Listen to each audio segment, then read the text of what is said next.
الحمدللہ ہم سب اپنی زندگی میں بہت جلد ایک اور رمضان دیکھنے جا رہے ہیں۔ اللہ رب العزت سے سب سے پہلے میں دعا کرتا ہوں کہ اللہ مجھے اور آپ کو صحت و تندرستی اور ایمان و عمل کی حالت میں اس رمضان تک پہنچائے، اور اس ماہ رمضان کی اللہ ہمیں کما حق و قدر کرنے کی توفیق عطا فرمائے۔ محترم بھائیوں اور محترم بہنوں، جانتے ہو کہ رمضان کو پانے کا مطلب کیا ہے؟ رمضان سے مومن کو کیا حاصل ہوتا ہے، کتنا حاصل ہوتا ہے، مومن اپنے ذخیرے آخرت میں کتنا اضافہ کرتا ہے؟ آپ اس کو ایک حدیث سے سمجھیے جو شاید آپ نے علماء سے یقیناً سنی ہوگی۔ پیارے نبی صلی اللہ علیہ وسلم کے زمانے میں دو شخص ایک ساتھ مسلمان ہوئے، ایک ساتھ اسلام قبول کیے، اور پیارے نبی صلی اللہ علیہ وسلم کے زمانے میں مدنی زندگی میں ان دونوں میں سے ایک ساتھی کا ایک معرکے میں شہید ہو کر انتقال، ایک ساتھی شہید ہو گئے، اور شہادت آپ جانتے ہیں کتنا بڑا رتبہ ہے۔ جو دوسرے ساتھی تھے وہ ان کے بعد ایک سال زندہ رہے، اور ایک سال زندہ رہ کر ایک سال بعد بستر پر طبعی موت انہیں آئی، فطری موت انہیں آئی۔ دونوں قبول کیے تھے اسلام ایک ساتھ، پہلے ساتھی شہید ہوئے جنگ میں، اور دوسری طرف ساتھی ایک سال بعد بستر پر فطری موت انہیں آئی۔ صحابی رسول طلحہ بن عبید اللہ کہتے ہیں کہ میں نے خواب دیکھا جنت الفردوس ہے، اور جنت الفردوس کے پاس ایک فرشتہ کھڑے آواز دے رہا ہے کہ جنت میں جو مستحقین ہیں جنت میں داخلے کے لیے انہیں بلا رہا ہے۔ تو طلحہ بن عبید اللہ کہتے ہیں میں نے دیکھا کہ وہ ساتھی جو ایک سال بعد بستر پر فطری موت مرے تھے، پہلے ان کا نام لیا گیا، انہیں آواز دی گئی، پہلے وہ جنت میں داخل کیے گئے، اور اس کے بعد اس ساتھی کا نام لیا گیا جو شہید ہوئے تھے۔ طلحہ بن عبید اللہ کہتے ہیں میں بھی وہیں کھڑا تھا، خواب میں انہوں نے دیکھا تھا، میں بھی وہیں کھڑا تھا۔ تو مجھ سے اس فرشتے نے کہا ابھی تمہارے داخلے کی گھڑی نہیں آئی ہے، ابھی تمہارے داخلے کا وقت نہیں آیا، اس لیے کہ وہ دنیا میں تھے میرا۔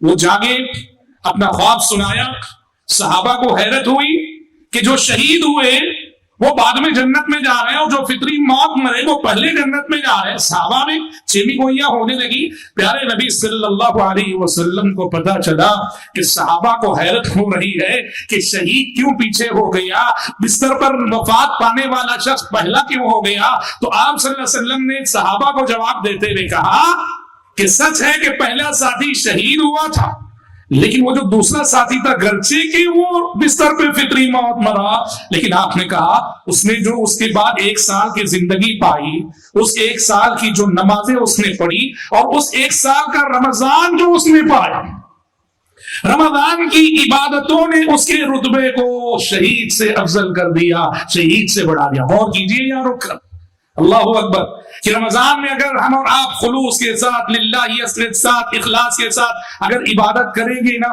تو واللہ العظیم اعلیٰ مدارک، اعلیٰ مدارج، اعلیٰ مراتب ہمارے منتظر ہیں، اور اللہ ہی بہتر جانتا ہے کہ کیا کچھ ہمیں اور کتنا کچھ ملے گا۔ سلف صالحین رحمت اللہ علیہ مجمعین نصیری ان کے بارے میں آتا ہے کہ رمضان کی آمد سے 5-6 مہینے قبل سے ان کی دعا کا ایک حصہ ہوتا تھا، کہتے تھے اللہم بلغنا رمضان، اللہ رمضان تک پہنچا دے، رمضان تک پہنچا دے۔ اور جب رمضان آ جاتا خوب عبادت کرتے، خوب عبادت کرتے، اور جب رمضان رخصت ہو جاتا تو یہ دعا شروع کر دے کہ پروردگارہ جو عبادتیں ہم نے رمضان میں کی ہیں ان عبادتوں کو قبول فرما۔ گویا ان کا پورا سال رمضان کے شوق میں گزرتا، رمضان کے ذوق میں گزرتا، رمضان کی جستجو میں گزرتا۔ محترم بھائیوں، محترم بہنوں، یہاں رک کر میں ایک بات کی جانب توجہ دلانا ضرور سمجھتا ہوں۔ شیطان کا مکر و فریب ہے، شیطان بڑا مکار ہے، بڑا عیار ہے۔ بندے مومن کو بہکانے اور گمراہ کرنے کے سلسلے میں اس کی چال بازیاں بڑی عجیب ہیں۔ رمضان میں ہم دیکھتے ہیں کہ شیطان رجیم اور ابلیس مردود اور اس کی ذریت ہم میں سے بہت ساروں کو ان افضل کاموں سے، ان فضیلتوں سے دور رکھنے کے لیے غیر اہم کاموں میں ہمیں مبتلا کر کے چھوڑ دیتا ہے۔ غیر اہم کاموں سے مراد کیا ہے؟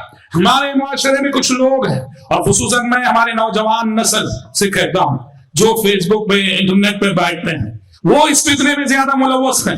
رمضان جب آتا ہے چاند دکھنے سے پہلے ہی بحث شروع کر دے رؤیت ہلال، ایک چاند ہونا چاہیے یا الگ الگ چاند ہونا چاہیے، پہلے تو صرف جھگڑا ایک چاند اور الگ الگ چاند کا تھا، اب تو ایڈوانس، ان سے بھی یہ گروپ ایڈوانس ہو کر جو ہجری فلکیات کے حساب سے چلنے والے لوگ ہیں، وہ ایک چاند والوں سے بھی آگے بڑھ کر وہ سائنس کو بنیاد بنا کر، سائنٹیفک نظریات کی بنیاد پر وہ چاند دیکھنے کی ضرورت نہیں، شہادت لینے کی ضرورت نہیں، گواہی لینے کی ضرورت نہیں، وہ تو سائنس کی بنیاد پہ ڈکلیئر کرتے ہیں کہ رمضان شروع کب ختم، عید کب ہوگی، آج نہیں، آج سے 100 سال بعد کے رمضان کا بھی پوچھو، وہ سائنٹیفک نظریات کی بنیاد پر یہ بتاتے ہیں کہ آج سے 100 سال بعد کا رمضان فلاں دن شروع ہوگا، فلاں دن ختم ہوگا، یہ رمضان 29 کا ہوگا۔ یہ ساری بحث سائنس کی بنیاد پر، بحث و مباحثے میں پورا مہینہ گزرتا ہے، عبادتیں نام کو، عبادتیں ڈھنگ سے نہیں کرتے، تلاوت ٹھیک سے نہیں کرتے، قیام اللیل کا اہتمام اتنا زیادہ نہیں ہوتا،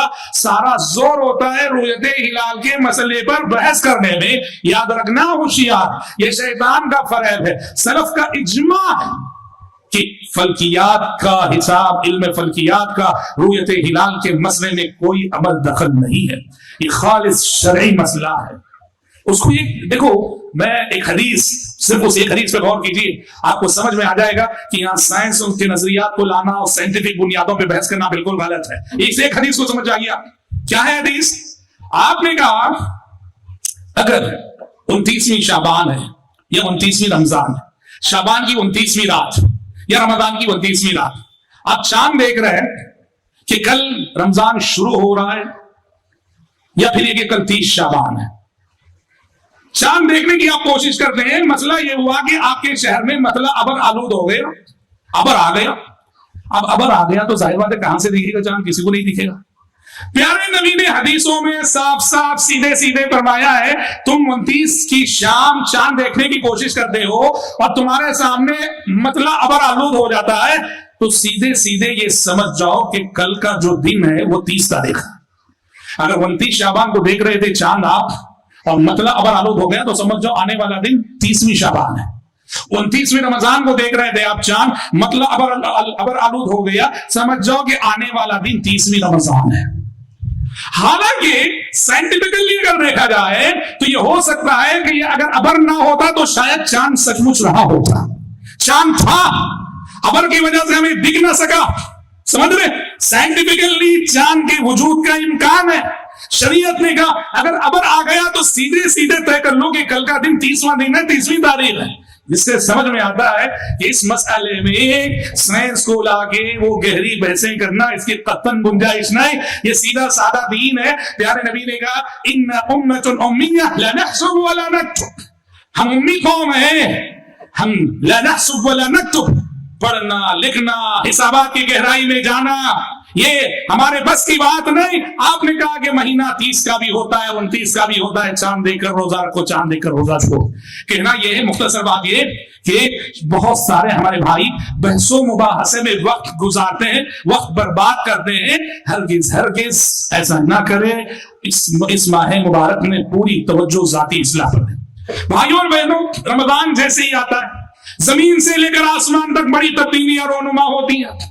رمضان کی آمد اتنا بڑا واقعہ ہے، رمضان کی آمد اتنی بڑی خوشخبری ہے، زمین سے لے کر آسمان تک کئی تبدیلیاں رونما ہوتی ہیں۔ آسمان پہ کیا ہوتا ہے؟ آسمان پہ یہ ہوتا ہے فتحت ابواب الجنہ، جنت الفردوس کے دروازے کھول دیے جاتے ہیں، وغلقت ابواب النار، جہنم کے دروازے بند کر دیے جاتے ہیں۔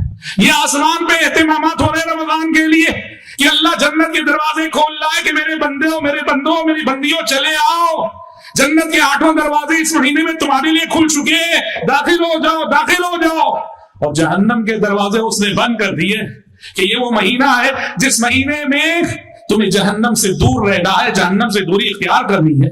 یہ آسمان میں تبدیلیاں ہوتی ہیں اور زمین میں کیا ہوتا ہے؟ صفدت الشیاطین یا صفدت مردۃ الشیاطین، زمین میں یہ اہتمام ہوتا ہے جو مخلوق شر ہے، گمراہ کرنے والی مخلوق ہے، ابلیس مردود اور اس کی ذریت ہے، اس میں سے جو سرغنہ قسم کے، لیڈر قسم کے ہیں نا، سرکش قسم کے، اللہ انہیں جکڑ کے رکھ دیتا ہے، ان کے اثرات کو محدود کر دیتا ہے۔ جب زمین سے لے کر آسمان تک اہتمامات ہو رہے ہوتے ہیں تو پیچھے سے ایک فرشتہ ندا دیتا ہے، ایک کہتا ہے یا باغی الخیر اقبل، یا باغی الخیر اقبل. ایک فرشتہ رمضان کی پہلی رات ندا دیتا ہے، اعلان کرتا ہے اے خیر کے چاہنے والے، اے خیر سے محبت کرنے والے، آگے بڑھ کے ماہ رمضان آ چکا. دوسرا فرشتہ کہتا ہے وَيَا بَاغِيَ الشَّرِّ اقصر، اور اے گناہوں کے چاہنے والے، برائی کے چاہنے والے، بس کر دیکھ کہ رمضان کا مہینہ آ چکا ہے. فرشتے ندا دیتے ہیں، فرشتے کی ندا کے ساتھ، فرشتے کے اعلان کے ساتھ ماہ رمضان کا آغاز ہوتا ہے، اور ہم دیکھتے ہیں واللہ العظیم رمضان کی آمد کے ساتھ ہی عالم اسلام میں جو بہار دیکھنے کو ملتی ہے. اللہ اکبر. جو بے نمازی تھے وہ نمازی بن گئے، جو بے دین تھے وہ دیندار بن گئے. جہاں مسجدیں خالی تھیں مسجدیں بھرنے لگی. جن کے قدم کبھی مسجد کی طرف اٹھتے نہ تھے، بڑھتے نہ تھے، ان کے قدم مسجد کی طرف اٹھنے لگتے ہیں، بڑھنے لگتے ہیں، چلنے لگتے ہیں. گھروں میں موسیقی بند ہو جاتی ہے. 1 مہینے کے لیے ٹیلی ویژن کو چھٹی کر دی جاتی ہے. بری لت والے اپنی بری عادتوں کو چھوڑ دیتے ہیں. گناہوں کا ارادہ کرنے والے گناہوں کا ارادہ 1 مہینے کے لیے سے ہی ترک کر دیتے ہیں. ماہ رمضان کی آمد پر خیر کی طرف اہل ایمان کا لبکنا اور شر سے بچنا، اس کے مناظر اس گئے گزرے دور میں بھی گلی گلی شہر دیکھ لو. اور بھائیوں بہنوں، یہ مہینہ کیوں آتا جانتے ہیں؟ یہ ہماری تربیت کرنے کے لیے آتا ہے. یہ تربیت کا مہینہ ہے. رمضان تربیت کا مہینہ ہے. اس مہینے میں ہر بندے مومن کی تربیت ہوتی ہے. کیسی تربیت ہوتی ہے؟ جسمانی تربیت بھی، روحانی تربیت. جسمانی تربیت بھی ہوتی ہے اس مہینے میں، روحانی تربیت بھی ہوتی ہے اس مہینے میں. جسمانی تربیت کیسے؟ ہم جو بھوکے رہتے ہیں، روزے کی عبادت ہم جو رکھتے ہیں، وہ تو اللہ کی رضا پانے کے لیے روزہ رکھتے ہیں، لیکن اس سے جو جسمانی فائدے حاصل ہوتے ہیں، آج میڈیکل سائنس کا اتفاق ہے، بڑے بڑے ڈاکٹرز روزے کے فوائد ذکر کرتے ہیں کہ ہم جو صبح سے شام تک بھوکے رہتے ہیں، یہ بھوک کینسر کے سیلز کو ختم کر دیتی ہے انسان کے جسم سے. بھوکے رہنے سے انسانی بدن سے کہ جن کی جسم میں کینسر کے سیلز پیدا ہو رہے ہوتے ہیں. آپ جانتے ہیں موجودہ دور میں اللہ ہر شخص کو جو زندگی کا حریص ہے، لالچی ہے، طلبگار ہے، ہر شخص کو ایک چیز کا بڑا خوف لاحق ہوتا ہے. کہیں بھی کوئی زخم نکلے، کہیں بھی کوئی پھوڑا آئے، کہیں بھی کوئی درد آئے، سب سے پہلے یہ وسوسہ آتا ہے کہیں کینسر تو نہیں.